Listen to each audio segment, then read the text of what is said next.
एक छोटे से गांव गोकुलपुर में एक गरीब मजदूर रामलाल अपनी पत्नी सीता और 5 साल के बेटे कृष्णा के साथ रहता था।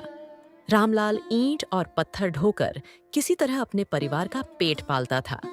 उनका परिवार दिन प्रतिदिन गरीबी और भूख से लड़ रहा था।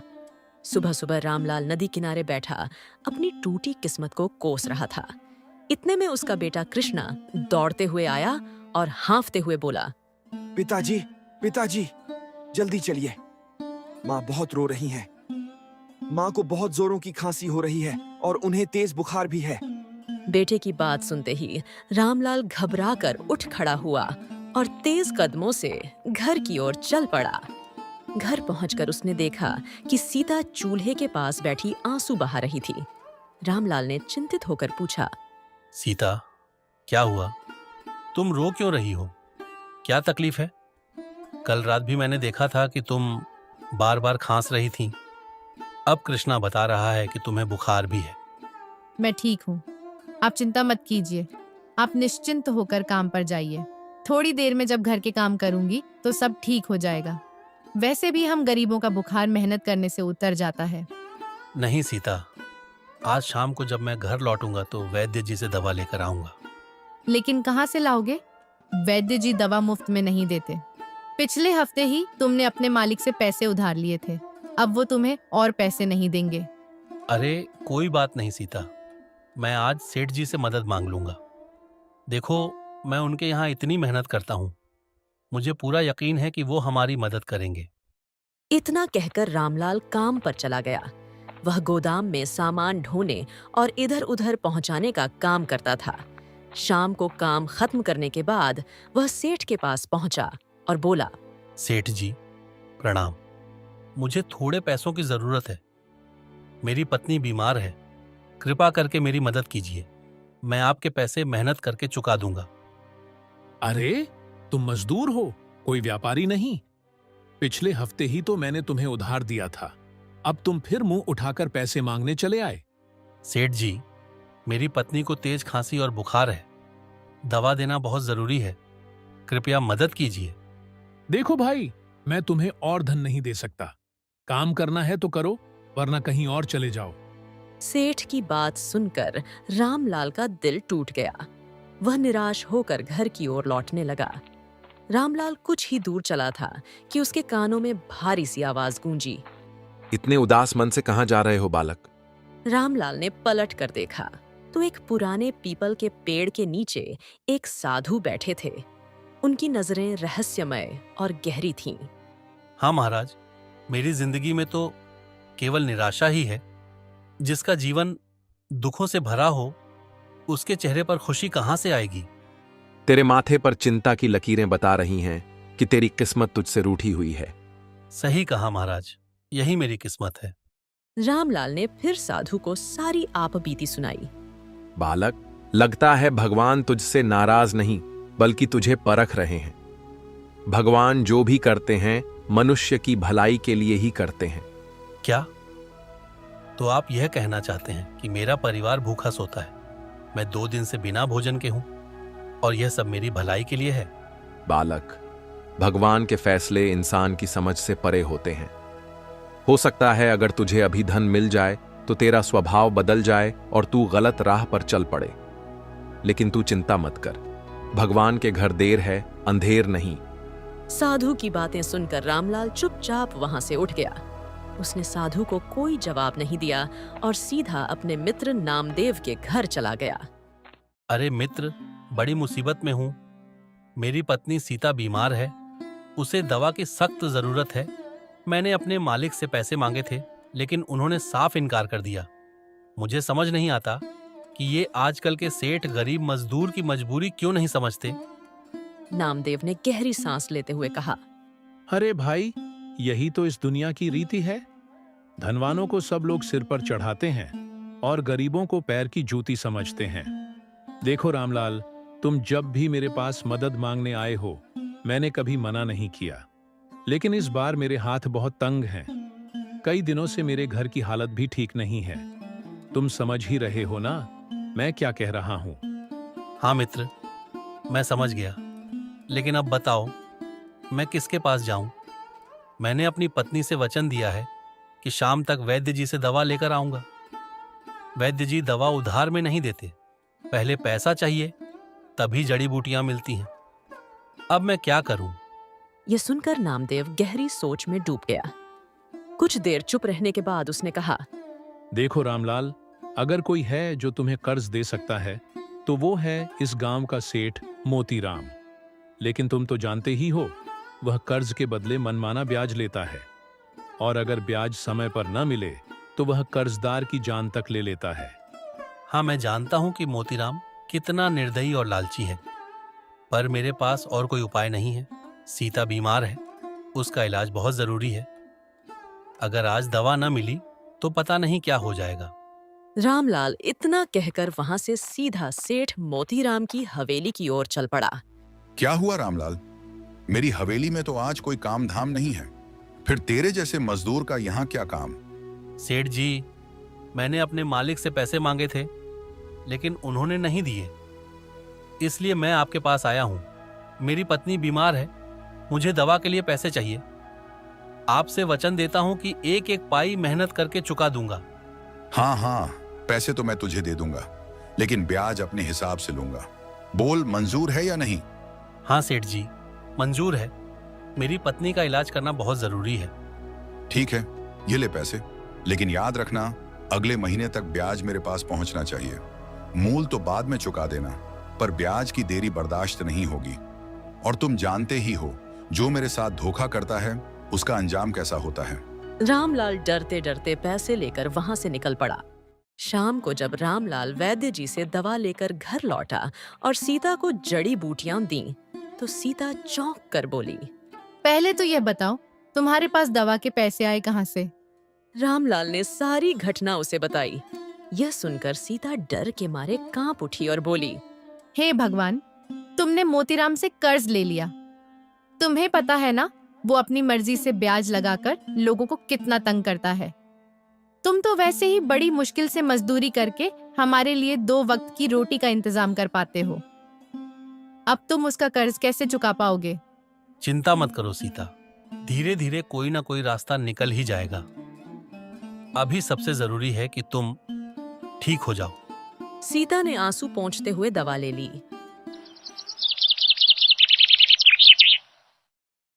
अगले दिन सुबह जब रामलाल उठा तो देखा कि सीता की तबीयत पहले से कहीं बेहतर थी। कुछ ही देर में वह बिल्कुल स्वस्थ हो गई। रामलाल को चैन मिला और वह फिर से रोज की तरह मजदूरी करने चला गया। कुछ समय ऐसे ही बीत गया। करीब 1 महीने बाद सेठ मोतीराम अपनी हवेली में आलीशान गद्दी पर बैठा आराम कर रहा था। तभी उसका नौकर रामू तेजी से भीतर आया और बोला, सेठ जी, मैं एक बड़ी खबर लेकर आया हूँ। ऐसी खबर जिसे सुनकर आप फूले नहीं समाएंगे। ऐसी क्या खबर है? जरा जल्दी बता। हाँ, याद आया, तुम्हारी दोस्ती तो महल के कुछ कर्मचारियों से भी है। तो क्या कोई महत्वपूर्ण सूचना तुम्हारे हाथ लगी है? जी सेठ जी, बिल्कुल सही पहचाना आपने।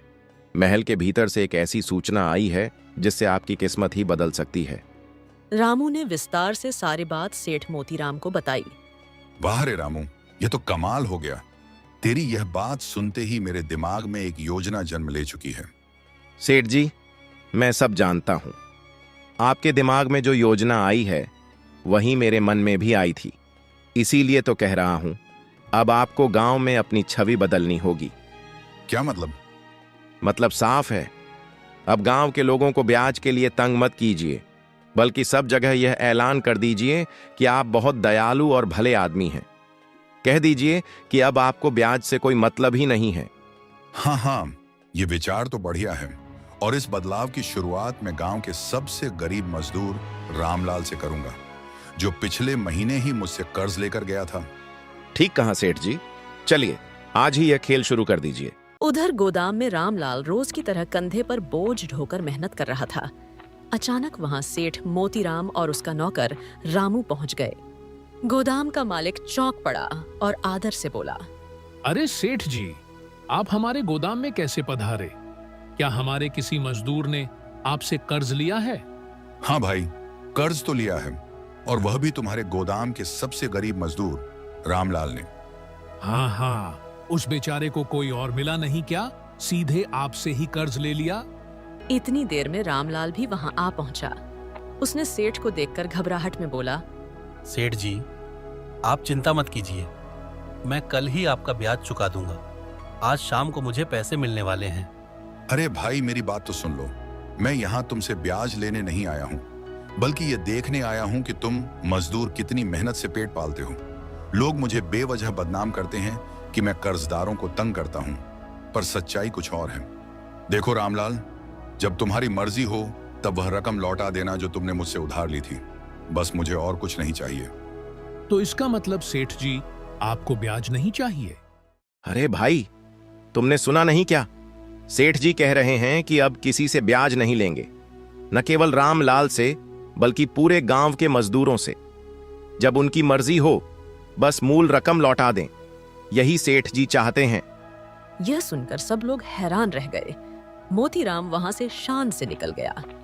मोतीराम के जाने के बाद गोदाम का मालिक रामलाल से बोला, रामलाल, मुझे दाल में कुछ काला लग रहा है। मैं इस मोतीलाल को बचपन से जानता हूँ। यह इतनी आसानी से बदलने वाला नहीं है। इसके पीछे जरूर कोई योजना है। नहीं भाई साहब, मोतीराम जी सचमुच अच्छे हो गए हैं। उनकी बातों ने तो मेरा मन हल्का कर दिया। मैं तो रोज यह सोचकर परेशान हो रहा था कि शाम को मेहनताना लेकर ब्याज दूं या घर का राशन लाऊं। अब वह चिंता ही दूर हो गई। खैर, जैसी तुम्हारी मर्जी। हमारा काम था तुम्हें सावधान करना। फिर उसने रामलाल को उसकी मेहनत की मजदूरी दी और रामलाल घर चला गया। घर पहुंचकर उसने पैसे सीता के हाथ में रख दिए। आज तो तुम्हें मोतीराम को ब्याज देने जाना था। यह पैसे मेरे हाथ में कैसे? सीता, सुनो, आज सेठ जी ने खुद आकर कहा कि उन्हें ब्याज नहीं चाहिए। उन्होंने कहा कि जब मेरी मर्जी हो तब मूल रकम लौटा दूं। क्या मोतीराम इतना सुधर गया? मुझे तो कुछ गड़बड़ लग रही है। तुम्हारे गोदाम का मालिक सही कह रहा था। ये आदमी इतने जल्दी नहीं बदल सकता। अगले दिन सुबह सुबह गांव में हलचल मच गई। राजमहल का एक सैनिक आया और ऊंची आवाज में ऐलान किया, सुनो सुनो गांव वालों, महाराज सूर्य प्रताप का आदेश है कि सभी मजदूर तुरंत राजमहल पहुंचें। महाराज अपने महल के सामने एक और भव्य महल बनवाना चाहते हैं। उन्हें अच्छे और कुशल मजदूरों की आवश्यकता है। जो मजदूर मेहनत और ईमानदारी से काम करेंगे उन्हें महाराज ढेर सारा इनाम देंगे। इनाम में स्वर्ण मुद्राएं भी होंगी। यह सुनकर पूरे गांव में उत्साह फैल गया। सभी मजदूरों में से रामलाल भी महल जाने की तैयारी करने लगा। अगले दिन गांव के सारे मजदूर राजमहल पहुंचे। महाराज सूर्य प्रताप सिंहासन पर विराजमान थे। मेरा आदेश तुम सबने सुन ही लिया है। जो मजदूर मन लगाकर काम करेगा उसे भरपूर इनाम मिलेगा, और जिसका काम मुझे सबसे अधिक पसंद आएगा उसे अतिरिक्त इनाम मिलेगा। इसके बाद रामलाल ने पूरी जान लगाकर काम शुरू कर दिया। धूप हो या बारिश, वह एक एक पत्थर कंधे पर रखकर लगातार ढोता रहा। उसकी मेहनत देखकर महल का सैनिक किशननाथ दंग रह गया। ये कौन है जो इतनी लगन से काम कर रहा है? जी, यह हमारे गांव का रामलाल है। बेचारा गोदाम में बहुत कम मजदूरी में काम करता था, लेकिन बहुत मेहनती और ईमानदार है। सैनिक प्रभावित होकर सीधा राजा के पास गया और बोला, महाराज, एक मजदूर है रामलाल। उसकी मेहनत देखकर मैं चकित हूँ। वह न केवल मेहनती है बल्कि ईमानदार भी प्रतीत होता है। अच्छा, जब महल का निर्माण पूरा हो जाए तो उस मजदूर को मेरे पास लाना। मैं उसे अलग से इनाम दूंगा। कुछ ही दिनों बाद महल का निर्माण पूरा हो गया। राजा ने सभी मजदूरों को स्वर्ण मुद्राएं इनाम में दी। लेकिन जब रामलाल की बारी आई तो किशननाथ बोला, रामलाल, तुम्हें अभी इनाम नहीं मिलेगा। जी, क्या मुझसे कोई गलती हो गई? नहीं, तुमसे कोई गलती नहीं हुई, बल्कि महाराज स्वयं तुमसे मिलना चाहते हैं। वे तुम्हारे काम से बहुत प्रभावित हैं। रामलाल की आंखें चमक उठीं। वह सैनिक के साथ राजा के सामने पहुंचा। रामलाल, जब मैंने तुम्हें अपनी आंखों से काम करते देखा तो मैं दंग रह गया। मुझे विश्वास नहीं हो रहा था कि कोई मजदूर इतनी लगन से काम कर सकता है। तुम्हारी मेहनत वाकई काबिले तारीफ है। मैंने अन्य मजदूरों को स्वर्ण मुद्राएं दी हैं, पर तुम्हें मैं इससे कहीं अधिक कुछ देना चाहता हूँ। आज से मैं तुम्हें 10 बीघा जमीन इनाम में देता हूँ। अब तुम किसान बनकर धरती का सीना चीरकर भरपूर अनाज उगाओ। यह सुनकर रामलाल की आंखें नम हो गईं। सैनिक किशननाथ ने उसे जमीन के कागज थमा दिए। रामलाल खुशी खुशी गांव लौटा और सीता से बोला, सीता, अब हमारी गरीबी के दिन दूर हो गए। अब कोई हमारा मजाक नहीं उड़ाएगा। रामलाल ने सारी बात सीता को बताई। हाँ रामलाल, अब हमारे जीवन में सचमुच अच्छे दिन आ गए। अगली सुबह सेठ मोतीराम और रामू भारी ठाठ बाट के साथ रामलाल के घर पहुंचता है। अरे रामलाल, मुझे खबर मिली है कि राजा सूर्य प्रताप ने तुम्हें ढेर सारी स्वर्ण मुद्राएं और 10 बीघा जमीन इनाम में दी है। सच है ना? हाँ सेठ जी, ये तो सब ईश्वर की कृपा है। मेहनत रंग लाई और राजा सूर्य प्रताप ने दया दिखाई। तो फिर एक काम करो, इन स्वर्ण मुद्राओं का आधा हिस्सा और जो जमीन तुम्हें मिली है वो सब मेरे हवाले कर दो। क्या सेठ जी, आप ऐसा क्यों कह रहे हैं? ये इनाम तो मेरी मेहनत का फल है। मूर्ख, भूल गया क्या? तूने मुझसे जो कर्ज लिया था उसका ब्याज जोड़ो तो यही रकम बनती है। अब चाहे तू माने या ना माने, ये सब मेरा हक है। लेकिन सेठ जी, आपने तो साफ कहा था कि ब्याज नहीं लोगे और जब हमारी मर्जी होगी तभी रकम चुकाएंगे। मैंने तो आपसे थोड़े ही पैसे लिए थे, फिर इतना बड़ा हिसाब कहां से आ गया? अरे यही तो हमारी योजना थी। मुझे पहले से खबर थी कि राजा सूर्य प्रताप नया महल बनवाएंगे और मजदूरों को मेहनत के बदले इनाम देंगे। तभी मैंने तुम जैसे गरीबों को बिना ब्याज कर्ज देना शुरू किया और अब जब तुम सबके हाथ में इनाम आ गया है तो मैं अपने हिस्से की वसूली कर रहा हूं। समझा? सीता यह सुनकर रोने लगती है। ये तो अन्याय है सेठ जी। गरीब की मेहनत की कमाई पर डाका डालना व्यापार नहीं, पाप है। तुम्हारी नजर में अन्याय होगा, मगर हमारी नजर में यही व्यापार है। शाम तक सोना और जमीन के कागज मेरी हवेली में पहुंचा देना, वरना सुबह मैं और मेरे नौकर रामू आकर जबरदस्ती ले जाएंगे। इतना कहकर मोतीराम और रामू अकड़ते हुए वहां से चले जाते हैं। रामलाल रोते हुए बाहर निकलता है। बाहर पहले से ही मजदूरों की भीड़ जमा होती है। रामलाल, उसने तो हमारा भी आधा इनाम छीन लिया। ये सरासर जुल्म है भाई। देखा, मैंने पहले ही कहा था, मोतीराम इतनी आसानी से नहीं बदलेगा। वो एक नंबर का कमीना है। ये सब उसकी चाल थी। रामलाल की आंखों से आंसू बहते हैं। ये गरीब मजदूर की मजबूरी का फायदा उठा रहा है। हम चाहकर भी कुछ नहीं कर सकते। हे भगवान, अब कौन हमारा सहारा बनेगा? इतने में राजा सूर्य प्रताप उनके प्रिय सैनिक किशननाथ और अन्य सैनिक के साथ वहां पहुंचते हैं। मजदूर चौंक जाते हैं। किशननाथ ने सारी बात राजा को बताई थी। सेठ मोतीराम कैसा इंसान है। सैनिकों, तुरंत मोतीराम की हवेली की तलाशी लो। अगर वहां मजदूरों का सोना या उनका इनाम का एक भी अंश मिला तो मोतीराम और रामू को घसीटते हुए मेरे सामने लाओ। सैनिक दौड़कर हवेली में जाते हैं। थोड़ी देर बाद वे मोतीराम और रामू को घसीटते हुए लाते हैं। उनके साथ ढेर सारी स्वर्ण मुद्राएं भी बरामद होती हैं। महाराज, ये रही वो स्वर्ण मुद्राएं जो आपने मजदूरों को दी थीं। मोतीराम और उसका नौकर सब लूटकर अपने पास छिपा रहे थे। धोखेबाज, ये तो सरासर अन्याय है।